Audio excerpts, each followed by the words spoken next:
guys, my name is Jana Brumley. And I'm Shauna Lewis, and this is an informative video on wheelchair basketball. And we are both actually specializing in physical therapy. So just to get things started, I'm first going to go over the environment, the equipment, and some basic ball handling rules that we have for wheelchair basketball. So there's just a few things you need for wheelchair basketball, first being a court. We use the same standard size court as they do in the NBA. It has a width of 50 feet and a length of 94 feet. So the length can be made a little bit longer, but no more than 100 feet. All right, then next we're going to come to our imaginary goalpost that's been removed. So it's normally put at 10 feet high. However, if we're having younger kids, youth, smaller people in general play, we can lower it to 8.5 feet just to accommodate for that height difference. Next we have the basketball. It is the same standard size ball used in the NBA, and it has a circumference of 29.5 inches. So now the important part, the three-point line. So when you're standing centered in the court at the top of the three-point line, it's for the NBA, it's set at 23 feet and 9 inches. However, for wheelchair basketball, we're bringing that in just a bit for our players. It's going to be at 19 feet and 9 inches. And that's because our players are stuck in a seated position, and so it's taking a whole lot much more upper body strength to push that ball such a distance. And for me, I'd still be missing the shot from here. So a slight difference from normal basketball, we do have the standard 4 quarters. However, instead of 12-minute quarters, we do 10-minute quarters. So our players are getting 40 minutes of playing time. Then a few things that aren't changed at all. We do have 5 players on each team on the court at a time. And we have the same legal start, which is a jump ball performed in the center of the court. So once the game gets going and a player gets a hold of the ball, just a few things they have to keep in mind. The motion of the ball is done with the hands. We don't let them use the legs, the feet, or the chair to move the ball around. Also, none of our players are allowed to make contact with the floor at all. So now we're going to go to Shauna, who's going to go over some basic movements. Now we're going to talk about free throws. Free throws, starting at the free throw line, the shooter positions themselves and gets ready, and the defense, the team lines up opposing players. So defense right here, closer to the goal, and then offense on the other side. So it alternates. Now, once the shooter releases the ball, the players can move. It's upon release that the players can move. So release, and then they can go for the rebound. However, the shooter cannot move for the rebound until the ball hits the rim. So once the ball hits the rim, I can stroll forward to get the ball. And now we're going to talk about blocking versus charging.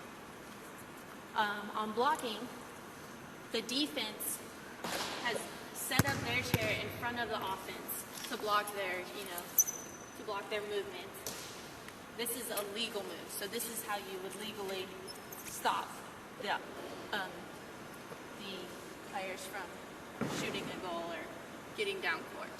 Now, charging is considered any ramming or illegal ramming of 2 players or loss of control of the wheelchair. So that would be illegal because you charged her.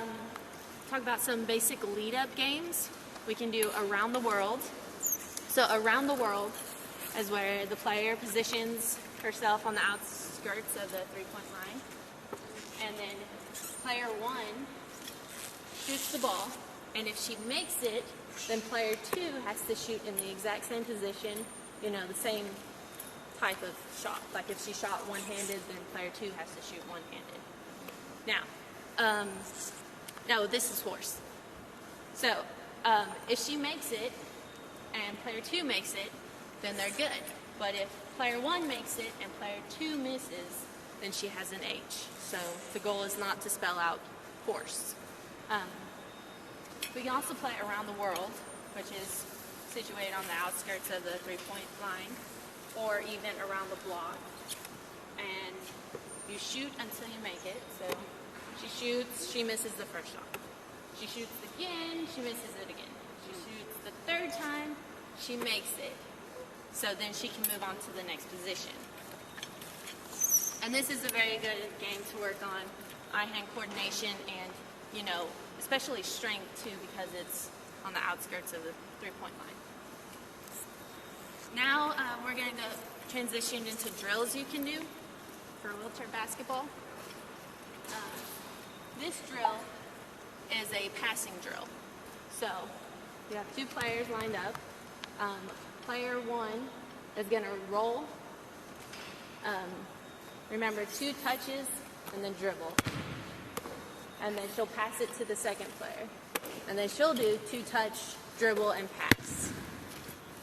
2 touch, dribble, and pass. And this is a good game to, again, work on, you know, team building exercise.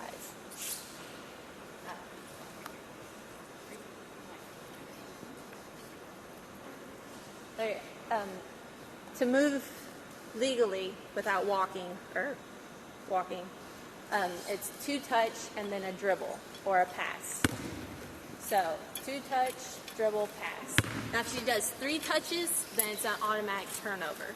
Now if she only does, she can do 1 touch if she needs, but it's maximum 2 touch and then dribble or a pass.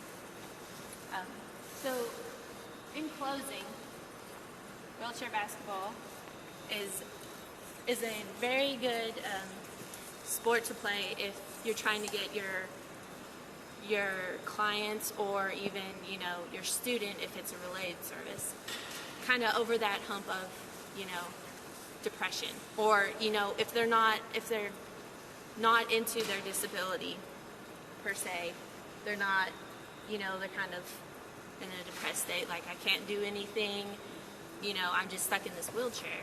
This is a very good sport to get them to say, hey, you can still compete, you can still be active, you know, your life doesn't stop because you're in a wheelchair. Right. So whenever we are coming into a school dealing with, you know, kids with disabilities stuck in a wheelchair, we're obviously just focusing on what their abilities are rather than the disability. So we're going to be focusing on range of motion in the arms. We can build the upper body strength because, again, you're doing all of this with your arm. It takes so much muscle. And then shooting all the time. It's 40 minutes of intense playing. And then also working on that hand-eye coordination, having to pass the ball to another player, working on not ramming into somebody. And it's just a great way to get everyone involved rather than sitting on the sideline watching the other kids play. And this is a pretty simple sport, so everyone can play it. Yes. As long, like, even if you don't have a disability, we did this in class where everyone got in their own wheelchair and we played this sport. So it's a very good activity even to develop awareness of disabilities. And it can include the disabled with the able-bodied people to play. So it's awesome for everyone. Thank you guys so much. Thank you.